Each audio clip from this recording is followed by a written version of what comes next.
हमारा विद्यालय के लिए होमवर्क की व्यवस्था, मेरे हिसाब से तो होमवर्क होना बहुत ही जरूरी है, क्योंकि एक हमारा जो पीरियड होता है वो अराउंड 45 मिनट का होता है। 40 मिनट तो अगर वो करते भी हैं उसमें 45 मिनट में ज़्यादा से ज़्यादा 5 क्वेश्चन हम कर पाते हैं। मैथ के उसमें पीरियड में आप ले लो 5 क्वेश्चन हम कर पाएंगे, उसमें चैप्टर में 15 क्वेश्चन है।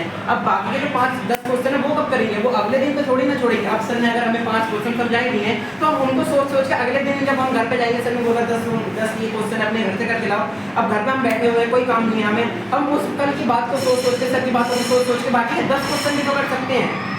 देखो जैसे कि हमने कहा कि हम 5 क्वेश्चन हमें करने समझा दिया, हम बाकी के 10 क्वेश्चन कर सकते हैं। मान लो बच्चे को क्लास में ही समझ नहीं आया तो वो घर पे किस तरीके से करेगा। अब क्लास में समझ नहीं आया तो घर पे वो कर ही नहीं पाएगा, और जब घर पे नहीं कर पाएगा तो कल सर उससे टीचर होमवर्क मांगेंगे। अब वो होमवर्क उसको समझ में नहीं आया था, क्लास में होमवर्क कर ही नहीं पाया तो सर उसको मारेंगे फालतू में इस तरीके से। और बात रही मतलब कि तुमने एक और पॉइंट बोला था मतलब कि होमवर्क करना जरूरी है। होमवर्क करना बिल्कुल बेस्ट ऑफ टाइम है, क्योंकि देखो होमवर्क 2 से 3 घंटे घर पर भी बर्बाद करता है, 6 घंटे अब क्लास में भी मतलब देते हैं, ठीक है। तो 2 घंटे हम होमवर्क करने में देंगे, फिर 2 घंटे ट्यूशन में, तो 8 घंटे तुम्हारे इस तरीके से निकल जाएंगे। हम सोए तब हमारी जो क्रिएटिविटी है, हमें जब कुछ भी मतलब करना है, मान लो कोई हमारा पैशन है, कोई कंटेंट क्रिएटर बनने का पैशन है, किसी को साइकिलिंग करने का पैशन है, किसी का रेसिंग करने का पैशन है, अब वो कब करेगा, होमवर्क करने में टाइम वेस्ट करता रहेगा। अब मान लो बहुत सारे फैक्टर्स होते हैं ताकि होमवर्क नहीं होना चाहिए।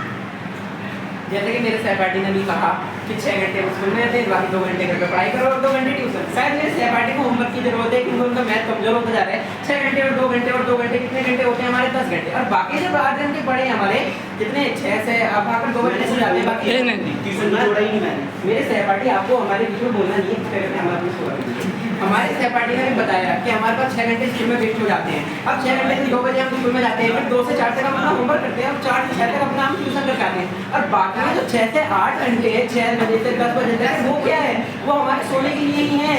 हमने उसमें देखो अपना होमवर्क भी कंप्लीट कर लिया, हमने अपना ट्यूशन भी कंप्लीट कर लिया, और हमने अपना जो करा है अपने सोने की भी वो पूरी कर ली। हमारे सहपाठी खुद इस बात को साबित कर रहे हैं कि होमवर्क करने के बाद भी हमारे पास इतना टाइम बच रहा है। हमारे सहपाठी ने एक और पॉइंट रखा था कि यहाँ पे समझ नहीं आया तो घर पे कैसे।